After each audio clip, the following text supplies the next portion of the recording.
Hi guys, welcome to SwitchedOn. My name's Paul, and today we're going to be reviewing Slay The Spire on the Nintendo Switch. And I'm going to do sort of a live playthrough, just explain a couple of things in the game, and then give you my final thoughts at the end. So, this has been in the works since about February. The sort of rumour of the Switch version was coming. Kept getting delayed for various reasons. But thankfully today's the day that it lands. Now this is out today at some point in the UK and America. It's going to cost you £20 in the UK and $25 in America. But I picked this up from the Japanese store as it was live first thing this morning, which was quite nice to see. Cost me a little bit more, but I wanted to grab it and get it ready for you guys to look at as soon as possible. So, what is Slay The Spire? Slay The Spire is a collectible card game. It's also like a roguelike as well, so when you die you sort of lose all the effects you've got of that run and start again from the bottom with some new things unlocked, and it's absolutely addictive. So one of the nice things that I've found straight away here is it's got online leaderboards, which is a really nice thing. So you can sort of filter it to friends and worldwide on different sorts of leaderboards, so best runs, highest score, fastest victory. Now this currently says offline mode. I'm really hoping that this goes live at some point and isn't a bug, and I'm sure it's not. I'm sure there will be online leaderboards, but yeah, as of right now maybe the servers are switched off. You've also got a run history, so the different types of runs you've had with different characters, and you've got quite in-depth stats and in-game achievements, which is always nice to see as well. So excellent stuff. Now I've had a couple of runs of this morning. You start when you first boot the game up, you only get standard, which is just a normal run, and then when you've done one of those you unlock daily climb, which is sort of a mode that I like a lot, where it's sort of a fixed dungeon or a fixed run and everybody gets to play that same run and see who can get the highest score. So that's really cool. And when you've done one of those you can unlock custom mode, which lets you set up your own sort of games and also share those seeds with your friends. The starting character, you just start with the Ironclad, who's kind of a basic character, just like a basic warrior. We'll probably play through him very quickly. When you've had a run with him, you unlock the Silent Huntress, and she has more complicated effects. And then you unlock the Defect, which is this character here, once you've done a run with the Silent. So we'll start with the Ironclad and just show you some things about this game. Very short load time here. This is kind of the worst load time in the game. Just I don't know, less than 10 seconds, so that's fine. There's no other loading in the game really. So you get to this sort of wow here. This is sort of the kind of thing that links the story together. Basically, he's bringing you back after you die and gives you an extra buff for your next run. So you can choose from, these are all random, so you know, sometimes you get 4, sometimes 3. Today, or here, we've got 2. So enemies in your next 3 combats have 1 health point. That might be useful for this run through actually, because it will let me blitz through it. So I think we'll take that. You can see at the top of the screen.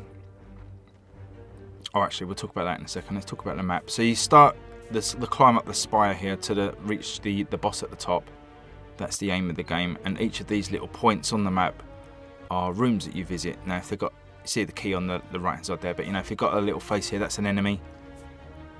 Question mark is like an unknown room, which is usually like a little challenge, or you know, can be a little encounter just played out in text. So this is quite a heavy enemy run here. You see, if you know, no matter what path we take, we're going to be facing a lot of enemies. I think I'll start here because at least I'll be able to show you an enemy and one of the unknown rooms in this little review.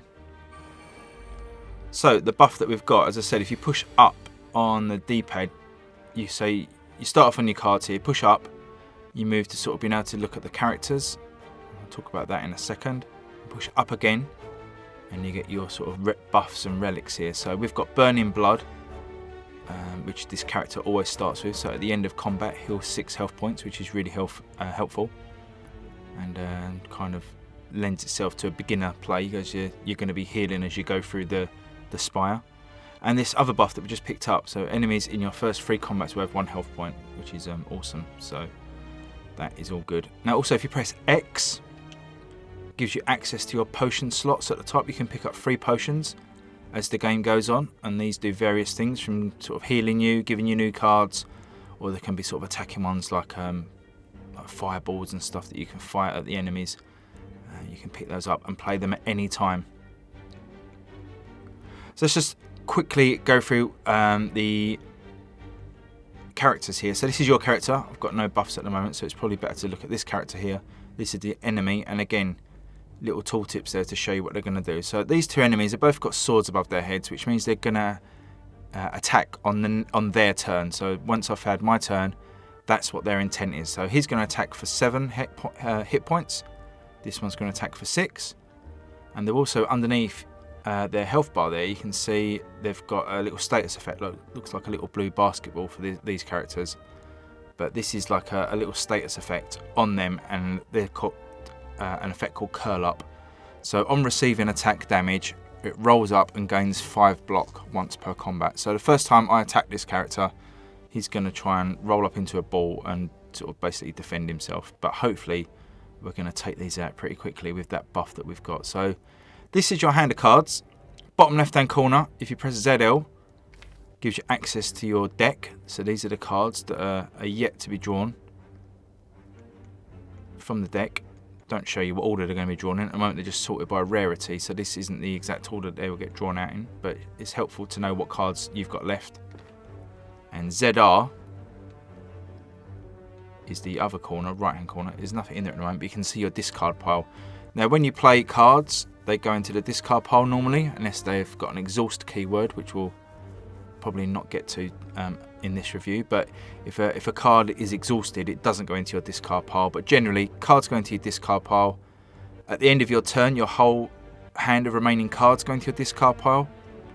And when you've run out of cards to draw from the left hand pile, that discard pile gets shuffled and it creates a new draw pile for you to draw new hands from.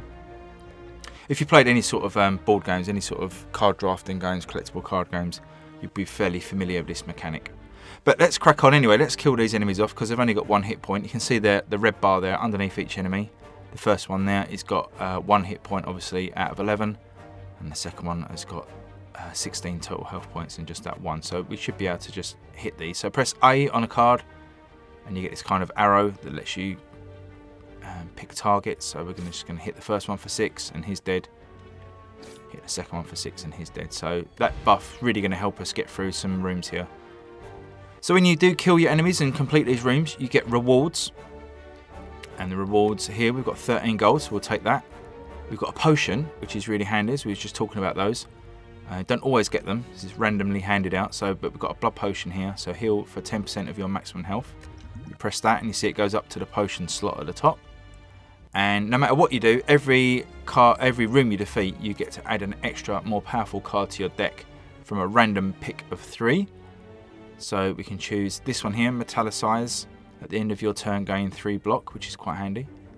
Iron Wave, gain 5 block and deal 5 damage for 1 point. We'll talk about points in the next combat. And Warcry, which actually costs 0 to use. Draw 1 card, put a card from your hand onto the top of your draw pile. So that a little bit complicated to explain that one, but basically you take a card that's currently in your hand, put it back on the top of your draw pile, and that means that next time you draw cards, so usually on the next turn, you will draw that one back into your hand. Basically what is that doing is swapping a card, so you're drawing a new card into your hand and then putting an old one back on top of the deck for the next turn. And that's also got that exhaust keyword, so we will see that exhaust keyword there. So you see it says removed until the end of combat. So you can use that basically once, it's a one-shot card. I think we're going to take Iron Wave because it gives us block and damage, which is really useful early on. So we take that, goes into our deck, and we can proceed on. So I think we're going to take a look at this unknown room, just to give you an idea of how that works, and then we'll do one more combat. So here, again, totally random encounter. So this one is Golden Shrine. Before you lies an elaborate shrine to an ancient spirit, and you get some choices here. So we can pray to get 100 gold. We can desecrate to get 275 gold, but we also get a cursed card called Regret. Now that goes into our deck and we can draw that at any time. And you can see there from the right hand side that Regret card says it's unplayable, so we can't do anything with it. It just basically clogs up our hand. And it says, at the end of your turn, lose HP or health points equal to the number of cards in your hand. So if we had 3 cards left, we would lose 3 points, 3 health points at the end of that turn. But we do gain 275 gold.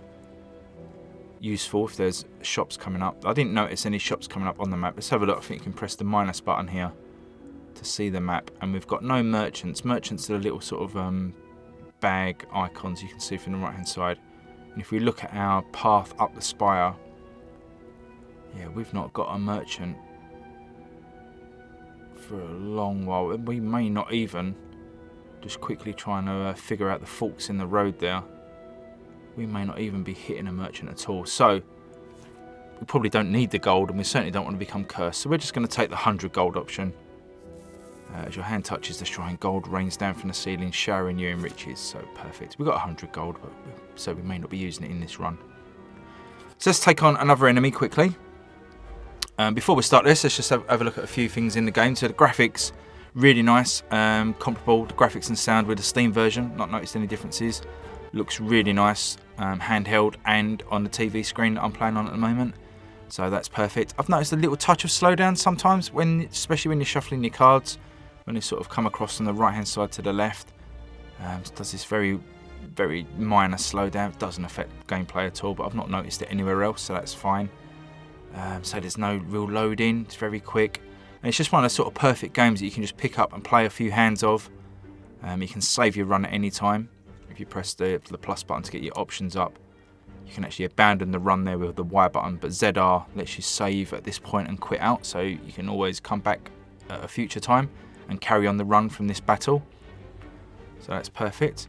So let's just quickly get past this enemy because they're not going to be doing any attacking. So let's get this. So we've got 11 gold. Can add a new card to our deck.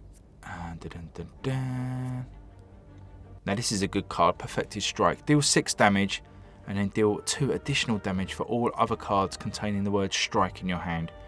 Now this is a great card to play early on while you've still got sort of strike cards in your hand. So we're going to pick that up and see if we can draw it into our hand. So let's just go on to the next one, because again he's going to have 1 health point thanks to that buff.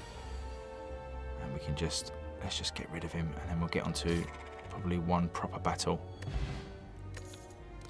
But you can see that random buff we got from the whale right at the start has allowed us to sort of plough through 3 rooms really quickly and get our way up the spire, which is really cool. So what card should we take here? Anger. Deal 6 damage and add a copy of this card into your discard pile. Now that might sound good. It costs 0 points to play, and I will get to points in a second.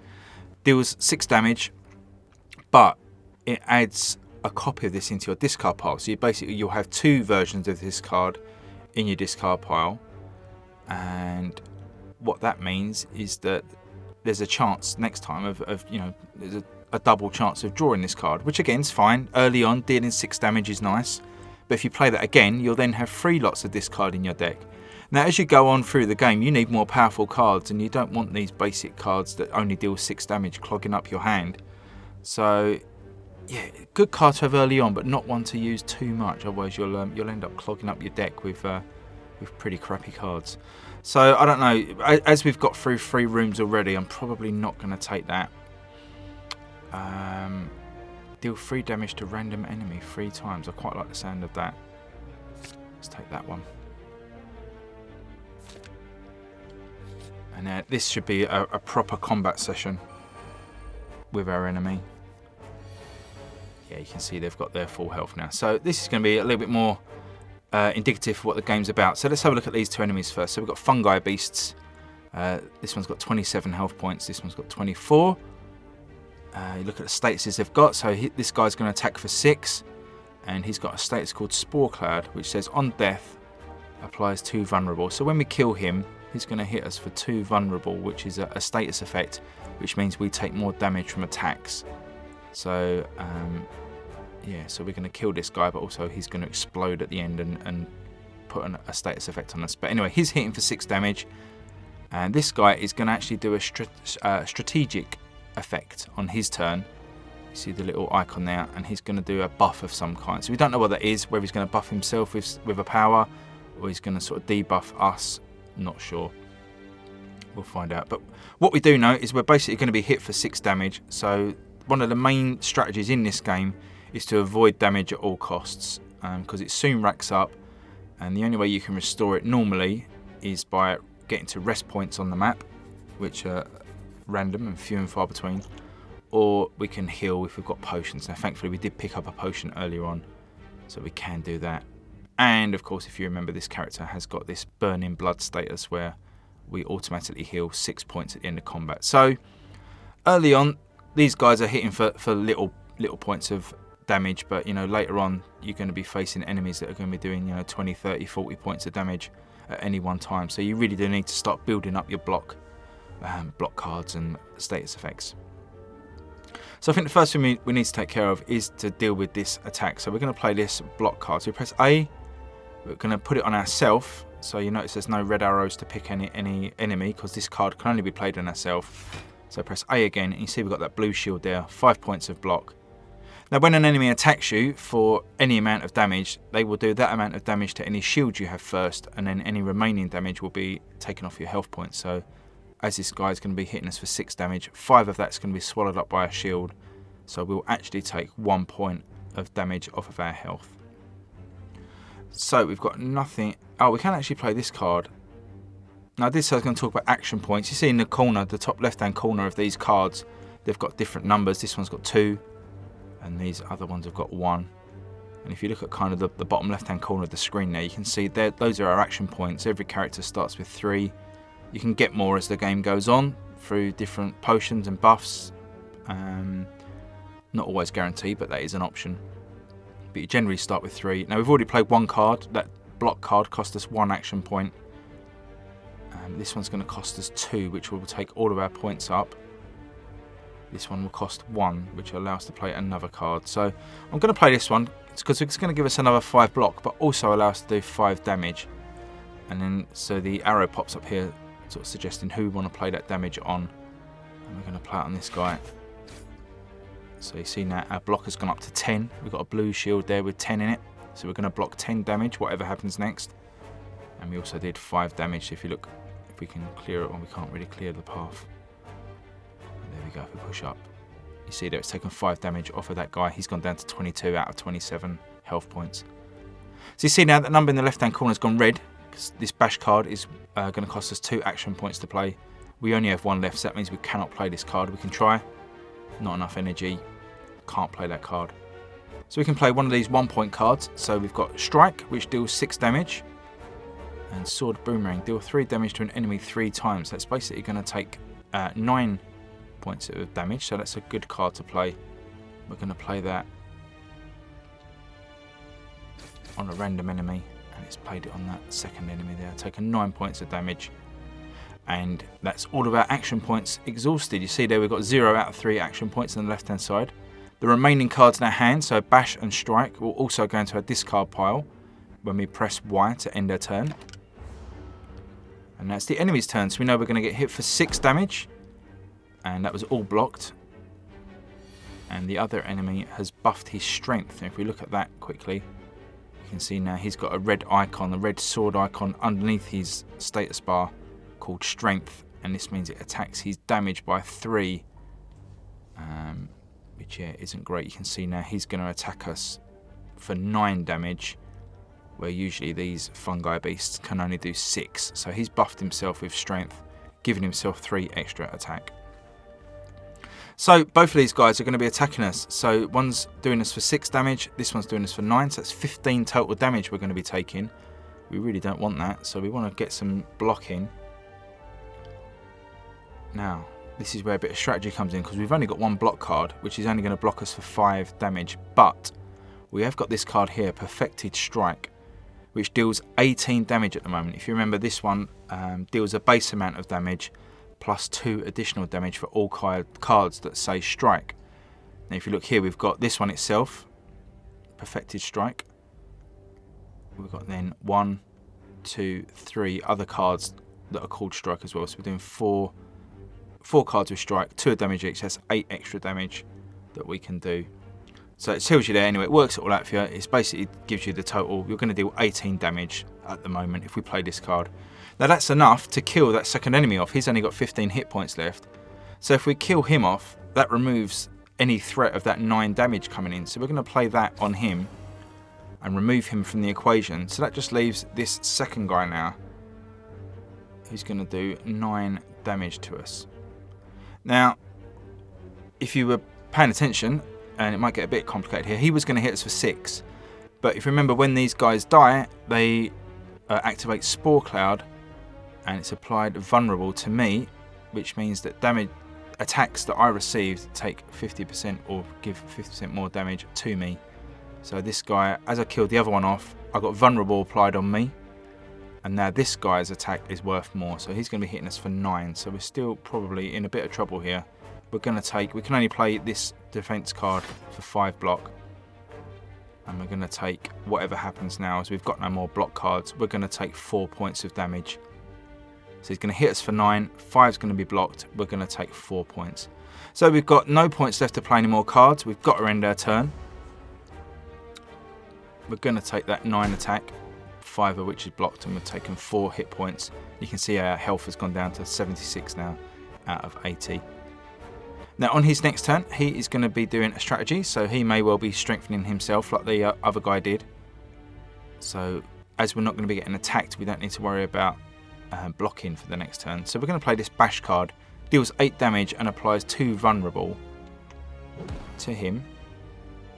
And you can see his health points have gone down to 14 now, but he's also got this vulnerable status, which means when we hit him, we'll be hitting him for 50% more damage for the next 2 turns. Which means this strike card is now worth 9 attack. Hope you're following along. So that's all of our health points used. He's using a buff called Grow. Let's have a look what that's done. I think it's just buffed his attack, yeah. So he's just increased his strength by 3. So his intent for the next turn is to do us 9 damage. So we ideally want to block that or kill him off if we can. So hopefully we can. He's only got 5 health points left. We're going to kill him off with this strike card, and we won't get hit for any damage as we kill him before he has a chance to do anything. So we'll take the 10 gold reward. We get to add an extra card to our deck. And I think we'll play Clash. Can only be played if every card in your hand is an attack, and then it deals 14 damage. That is quite the powerful card. So you can see here, you can start to build a custom deck. So if you're building more towards a pure attacking deck, and you know you're going to be getting rid of your defending cards, then this could be a good card to play. Or, you know, if you draw a hand of cards, you draw your 5 cards, you've got 1 block card.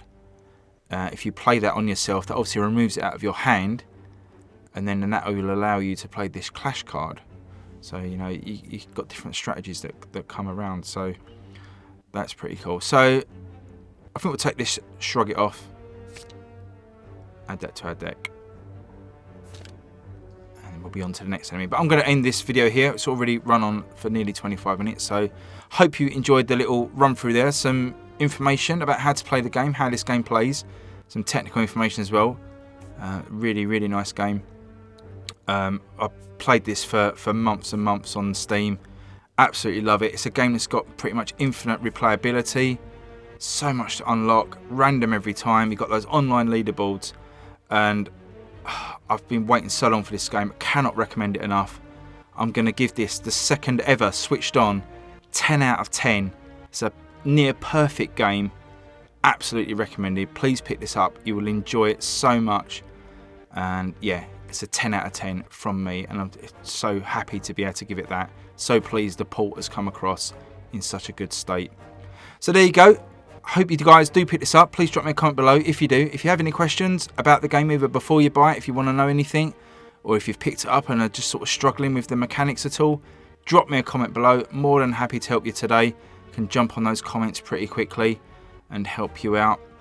And I will probably be doing a few more videos, maybe do some strategy videos and tips videos for this game over the coming days. But I hope you enjoyed what you saw there. And yeah, enjoy this game as much as I do, I hope. So remember, stay switched on, leave me a comment below, please subscribe, and I will see you on the next video. See you later, guys. Bye bye.